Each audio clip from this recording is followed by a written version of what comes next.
Next, specification number 6 asks you to understand that viruses can only replicate in living cells. The image also shows a diagram illustrating the steps of the viral replication cycle.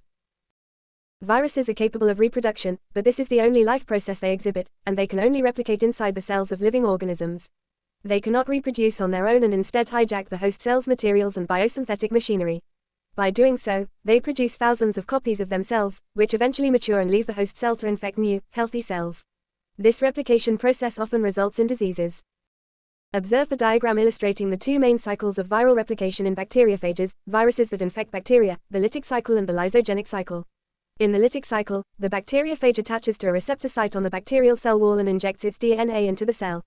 The viral DNA then hijacks the cell's machinery to produce new viral components, which assemble into complete phage particles. Eventually, the bacterial cell bursts, releasing the new phages to infect other cells.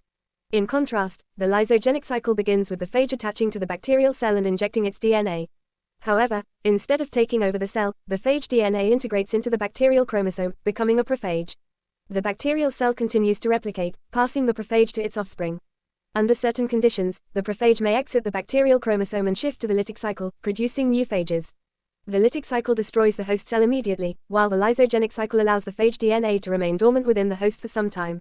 Factors such as the type of phage, the condition of the host cell, and environmental signals influence which cycle occurs.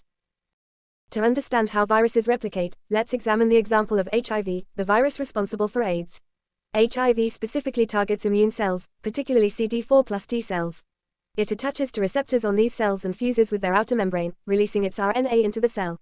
Using the enzyme reverse transcriptase, HIV converts its RNA into DNA, which integrates into the cell's DNA. This allows the virus to remain dormant and hidden for extended periods. When activated, the viral DNA is transcribed into RNA, leading to the production of new viral proteins. These proteins and RNA assemble inside the cell to form new HIV particles, which eventually exit the cell to infect others. In the process, HIV gradually destroys CD4 plus T cells, compromising the immune system's ability to fight infections.